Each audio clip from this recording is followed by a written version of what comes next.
Assalamualaikum warahmatullahi wabarakatuh. Perkenalkan, nama saya Lutfia Ihsani dari kelas B Program Studi Hukum Keluarga Islam dengan NIM 330102500047. Di sini saya akan menjelaskan kandungan surat An-Nisa ayat 48 yang tercantum dalam kitab Tafsir Al-Misbah. A'udzu billahi minasyaitonir rajim. Bismillahirrahmanirrahim. Innallaha la yaghfiru an yushraka bihi wa yaghfiru ma duna dzalika liman yasha. Wa man yusyrik billahi faqad iftara itsman 'azima. Yang artinya, sesungguhnya Allah tidak akan mengampuni dosa karena mempersekutukannya, tetapi Dia mengampuni dosa yang selain syirik itu bagi siapa yang Dia kehendaki. Siapapun yang mempersekutukan Allah sungguh telah berbuat dosa yang sangat besar. Ayat ini dapat dipahami sebagai akibat dari perintah yang lalu, yakni perintah beriman kepada yang diturunkan Allah, yaitu Al-Quran, dan yang membenarkan kandungan kitab yang pernah diturunkan kepada mereka, atau ayat An-Nisa ayat 47. Ia seakan-akan menyatakan bahwa kalau kamu tidak beriman dengan apa yang kamu turunkan itu, maka kamu dinilai mempersekutukan Allah. Dan sesungguhnya Allah tidak mengampuni yang mempersekutukannya. Dapat juga dikatakan bahwa karena orang-orang Yahudi yang melakukan pelanggaran-pelanggaran di atas berkeyakinan bahwa mereka adalah umat pilihan Tuhan. Dan kalaupun mereka berdosa, Allah pasti mengampuni mereka. Dan karena pelanggaran-pelanggaran itu mengantarkan mereka mempersekutukan Tuhan sebagaimana dijelaskan oleh firman-Nya. Mereka menjadikan orang-orang alimnya dan rahib-rahib mereka sebagai Tuhan selain Allah. Al-Quran At-Taubah ayat 31. Maka dalam ayat ini, mereka diperingatkan bahwa sesungguhnya Allah yang Maha Esa tidak akan mengampuni siapapun, baik orang Yahudi, Nasrani, atau siapapun yang mempersekutukannya dengan sesuatu apapun tanpa bertaubat, atau jika kemusyrikannya berlanjut sampai ia mati, dan tidak mengampuni mereka, apalagi sejak semula telah diperintahkannya pada ayat pertama sekelompok ayat-ayat yang lalu agar menyembah Allah dan tidak mempersekutukannya dengan sesuatu apapun.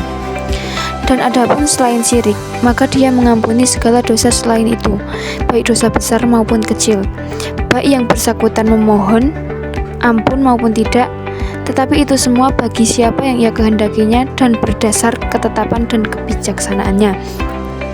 Tidak diampuni dosa syirik atau mempersekutukan Allah, karena itu adalah pelanggaran utama yang mengundang pelanggaran lainnya dan mengantar kepada kesesatan yang amat jauh.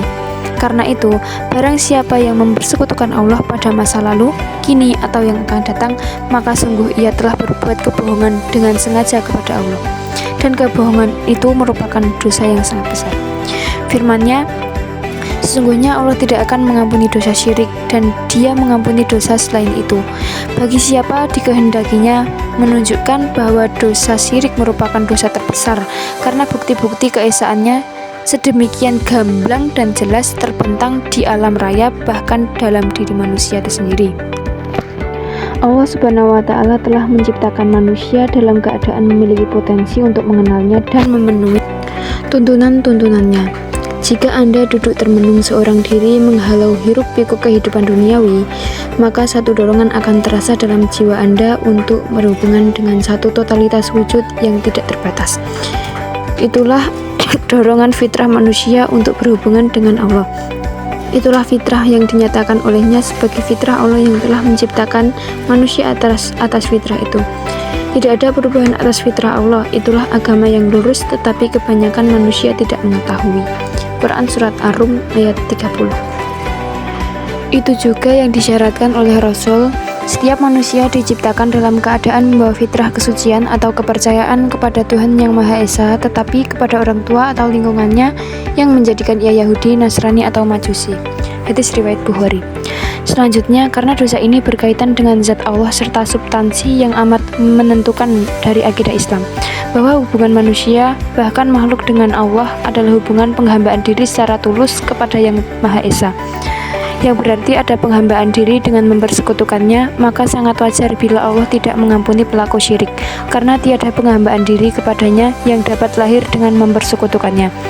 Bukankah Allah berfirman, "Aku tidak menciptakan jin dan manusia kecuali untuk beribadah kepadaku," yang dijelaskan dalam Quran Surat Az-Zariyat ayat 56, dan juga berfirman bahwa mereka menjadikan orang-orang alimnya dan rohib-rohib mereka sebagai Tuhan selain Allah, dan juga mereka mempertuhankan Al-Masih putra Maryam, padahal mereka hanya disuruh menyembah Tuhan yang Maha Esa. Tidak ada Tuhan yang berhak disembah selain Dia. Maha suci Allah dari apa yang mereka persekutukan. Quran Surat At-Taubah ayat 31. Mempersekutukan Allah adalah pengkhianatan terbesar di bidang akidah. Dalam undang-undang yang dikenal manusia pun ada pelanggaran yang tidak dapat dimaafkan. Maka untuk merebut kekuasaan untuk mengubah dasar negara, pelakunya dinilai pengkhianat kepada negara, tidak diampuni, tidak dijatuhi hukuman mati. Adapun pelanggaran yang tidak sampai kepada makar, maka hukumnya lebih ringan, bahkan boleh jadi dimaafkan karena jasa-jasa yang pernah dilakukan oleh yang bersangkutan atau atas pertimbangan manusia dan sebagainya. Dengan ketetapan tidak mengampuni dosa syirik, Allah menggariskan bagi setiap makhluk untuk mengakuinya sebagai penguasa tunggal, tiada sekutu baginya, dan bila itu telah dilaksanakan, maka yang bersangkutan telah masuk ke dalam koridor keamanan yang sudah terpelihara jiwa, raga, harta, dan kehormatannya berdasar ketetapan-ketetapan yang berlaku. Adapun pengampunan Allah terhadap dosa-dosa selain syirik, maka ini terjadi dengan berbagai jalan. Bisa jadi dengan syafaat para nabi, malaikat, atau amal-amal kebajikan seseorang, atau bahkan semata-mata karena sifatnya yang Maha Pengampun. Sebelum manusia meminta maaf, Allah telah memaafkan banyak hal. Bukan hanya Rasul yang dimaafkan sebelum beliau meminta maaf. Quran Surat Al-Taubah ayat 43. Tetapi orang-orang durhaka pun, dengarkanlah firman yang Maha Pemaaf itu. Jika Dia menghendaki, Dia akan menenangkan angin, maka jadilah kapal-kapal itu terhenti di permukaan laut. Sesungguhnya pada yang demikian itu terdapat tanda-tanda kekuasaannya bagi setiap orang yang banyak bersabar dan banyak bersyukur. Atau kapal-kapal itu dibinasakannya karena perbuatan mereka, atau tidak diberi maaf sebagian besar dari mereka. Quran Surat Asy-Syura ayat 34. Sesungguhnya orang-orang yang berpaling di antaramu pada hari dua pasukan itu bertemu, hanya saja mereka digelincirkan oleh syaitan disebabkan sebagian kesalahan yang telah mereka perbuat di masa lampau, dan sesungguhnya Allah telah memberi maaf kepada mereka. Sesungguhnya Allah Maha Pengampun lagi Maha Penyantun. Quran Surat Al-Imran ayat 155.